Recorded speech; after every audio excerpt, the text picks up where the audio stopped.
નમસ્કાર, હું છું માર્ગી. આપની સાથે હેડલાઇન્સમાં જોઈએ કેટલાક મહત્વના સમાચાર.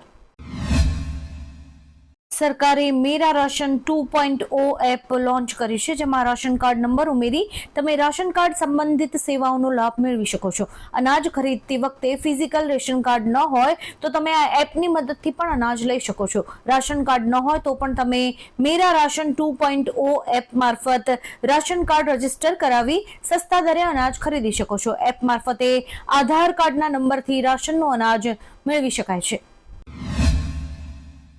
કેન્દ્રીય શિક્ષણ મંત્રાલયે શિક્ષણ પોલિસીમાં મોટો ફેરફાર કર્યો છે. મંત્રાલયે નો ડિટેન્શન પોલિસી ખતમ કરી દીધી છે. આ નિર્ણય મુજબ હવે ધોરણ 5 અને ધોરણ 8ના અસફળ થનારા વિદ્યાર્થીઓને નાપાસ કરવામાં આવશે. આપણે જણાવી દઈએ કે કેન્દ્રીય શિક્ષણ મંત્રાલયે વિદ્યાર્થીઓમાં શૈક્ષણિક પ્રદર્શનમાં સુધારો લાવવાના આશયથી નો ડિટેન્શન પોલિસી બંધ કરવાનો નિર્ણય લીધો છે. રાજ્ય સરકારના શહેરી વિકાસ અને શહેરી ગૃહ નિર્માણ વિભાગે ઈ-નગર પ્રોજેક્ટ માટે નોડલ એજન્સી તરીકે ગુજરાત શહેરી વિકાસ મિશનની નિમણૂક કરી છે. જે અંતર્ગત રાજ્યની 159 નગરપાલિકાઓ અને 8 મ્યુનિસિપલ કોર્પોરેશનને ઈ-નગર પ્રોજેક્ટમાં આવરી લેવાયા છે. વધુમાં વધુ નગરજનો રાજ્ય સરકારની વિવિધ યોજનાઓનો લાભ આ અંતર્ગત લઈ શકે છે.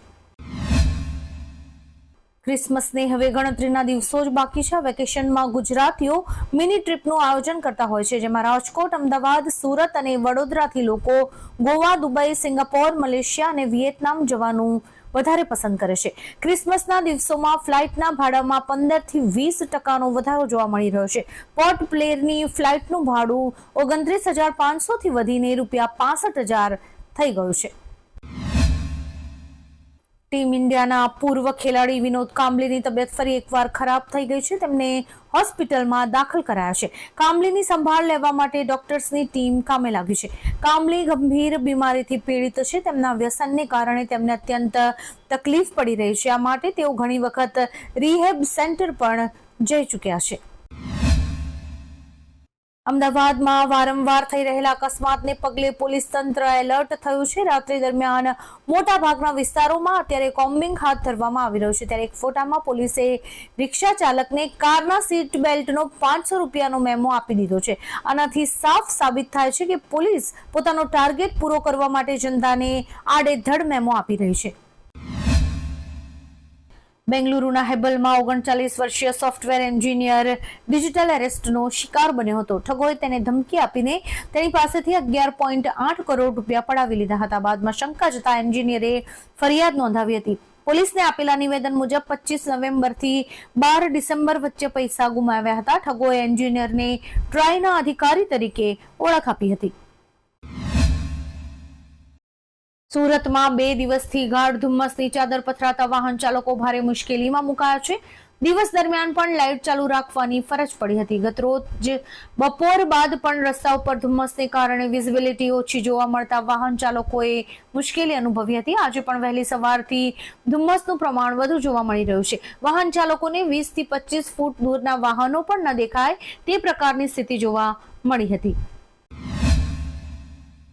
મહાકુંભમાં અદ્ભુત કરતબ દેખાડતા નાગા સાધુઓનું જુલુસ રસ્તા પર નીકળ્યું તો ભક્તિભાવથી ઓતપ્રોત નર-નારી અને બાળકો ભાવ વિભોર બની ગયા હતા. આ વખતના મહાકુંભમાં જન આસ્થા અને આકર્ષણ અખાડાએ ભવ્ય અને શાહી શૈલીમાં યાત્રાનું આયોજન કર્યું હતું, જેમાં વિવિધ સ્થળોએ ભક્તો અને વહીવટીતંત્રના અધિકારીઓએ સંતોનું પુષ્પ વર્ષા કરીને જય જયકાર સાથે સ્વાગત કર્યું હતું.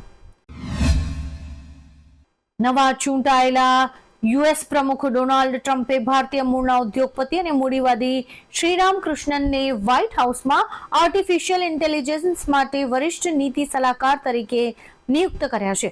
આ અંગે ટ્રમ્પે એક્સ પર લખ્યું કે ડેવિડ સાથે કામ કરીને શ્રીરામ એઆઈમાં અમેરિકાને આગળ લઈ જવા પર ધ્યાન કેન્દ્રિત કરશે. અમેરિકાના ન્યુયોર્ક શહેરમાં રવિવારે સબવે એટલે કે મેટ્રોમાં એક મહિલાને જીવતી સળગાવી દેવામાં આવી છે. પોલીસે આરોપીની ધરપકડ કરી છે. આરોપી સવારે 7:30 વાગ્યાની આસપાસ સબવેમાં મહિલા પાસે આવ્યો અને ઉતરતા પહેલા આગ લગાવી દીધી હતી, જેમાં મહિલાનું મોત થયું છે. આ ઘટનાનો હચમચાવતો વિડીયો પણ સામે આવ્યો છે. આરોપી મેટ્રોમાંથી નીચે ઉતરીને સ્ટેશન પર બેઠો અને મહિલાને સળગતી જોઈ રહ્યો હતો. મહારાષ્ટ્રના પુણેમાં ફૂટપાથ પર સૂતા લોકો પર ડમ્પર ચડી ગયું હતું. અકસ્માતમાં ડમ્પરે 9 લોકોને કચડ્યા હતા, જેમાંથી 3ના ઘટના સ્થળે જ મોત થયા હતા, જેમાં 2 બાળકો અને 1 પુરુષનો સમાવેશ થાય છે. 6 લોકો ગંભીર રીતે ઘાયલ છે, જેમને સારવાર માટે લઈ જવાયા હતા. મોટા ભાગના લોકો એક જ પરિવારના છે. મળતી માહિતી મુજબ ડમ્પરનો ચાલક નશામાં હતો. ગુજરાતમાં વકીલાતની સનદ માટેની પરીક્ષા દરમિયાન ગેરરીતિના આક્ષેપો થયા છે. ઓલ ઇન્ડિયા બાર એક્ઝામિનેશન દ્વારા 22મી ડિસેમ્બરે યોજાયેલી પરીક્ષામાં સવારે 10:30 થી 11 વાગ્યા વચ્ચે આન્સર કી લીક થઈને વોટ્સએપ પર ફરતી હોવાનું જાણવા મળ્યું છે. ગ્રુપમાં ફરતી આન્સર કીના સ્ક્રીનશોટ પણ સામે આવ્યા છે. અમદાવાદ અને સુરતમાં ગેરરીતિની આશંકા વ્યક્ત કરાઈ છે. ઉલ્લેખનીય છે કે પરીક્ષાનો સમય સવારે 10 થી 2 નો હતો. ઉત્તરાખંડના હિમાલયના ઊંચા વિસ્તારોમાં હિમવર્ષા અને વરસાદને કારણે તીવ્ર ઠંડી પડી રહી છે. ઘણી જગ્યાએ તાપમાન -10 ડિગ્રીથી નીચે પહોંચી ગયું છે. 21મી ડિસેમ્બરની રાત શ્રીનગરના 50 વર્ષમાં સૌથી ઠંડી રાત હતી. અહીં તાપમાન -8 ડિગ્રી હતું તો દાલ તલાવ પણ થીજી ગયું હતું. સતત હિમવર્ષાને કારણે બદ્રીનાથ ધામ પાસે ઉર્વશી ધારાનો ધોધ સંપૂર્ણપણે થીજી ગયો છે. બનાસકાંઠા જિલ્લાના અંબાજી નજીક એક શ્રદ્ધાળુઓની બસ પર અજાણ્યા શખ્સોએ પથ્થરમારો કર્યો, જેમાં મુસાફરોને નાની મોટી ઈજા પહોંચી છે. માતાજીના દર્શન કરી મહેસાણા જતી 3 લક્ઝરી બસ પર પથ્થરમારો થયો છે. અસામાજિક તત્વોએ પથ્થરમારો કર્યાનું સામે આવ્યું છે, જેમને પકડવા માટે પોલીસે અલગ અલગ ટીમ્સ બનાવી છે. ગઈકાલે રાત્રે આ ઘટના બની છે. ત્યારબાદ તરત જ પોલીસને જાણ કરવામાં આવી હતી અને પોલીસે વધુ કાર્યવાહી હાથ ધરી છે. સંભલ અને વારાણસી બાદ હવે બુલંદ શહેરના ખુર્જામાં પણ વર્ષોથી બંધ મંદિર મળી આવ્યું છે. હિન્દુ સંગઠનોએ પ્રશાસનને મંદિરનો જીર્ણોદ્ધાર કરવાની અપીલ કરી છે. એવું કહેવામાં આવી રહ્યું છે કે આ મંદિર લગભગ 50 વર્ષ જૂનું છે, જે 1990ના રમખાણો બાદથી બંધ છે. આ વિસ્તાર અત્યારે મુસ્લિમ બાહુલ્ય છે. આ મંદિર જાટવ સમુદાય દ્વારા બનાવવામાં આવ્યું હતું. મંદિરની રચના આજે પણ અકબંધ છે. ચેમ્પિયન્સ ટ્રોફી માટે ભારતની તમામ મેચીસને લઈને એક મોટું અપડેટ સામે આવ્યું છે. એવું ફાઇનલ થઈ ગયું છે કે ચેમ્પિયન્સ ટ્રોફી અંતર્ગત ભારતની તમામ મેચ યુએઈમાં યોજાશે. પીટીઆઈ અનુસાર પાકિસ્તાન ક્રિકેટ બોર્ડના સૂત્રોએ આ માહિતી આપી છે. આ મુજબ જો ટીમ ઇન્ડિયા નોકઆઉટ માટે ક્વોલિફાય થશે તો સેમીફાઇનલ અને ફાઇનલ પણ દુબઈમાં જ યોજાશે. અગાઉ 19મી ડિસેમ્બરે આઈસીસીની બેઠકમાં ચેમ્પિયન્સ ટ્રોફીમાં ભારતની તમામ મેચીસ ન્યુટ્રલ સ્થળોએ રમાશે તે અંગે સહમતિ બની હતી.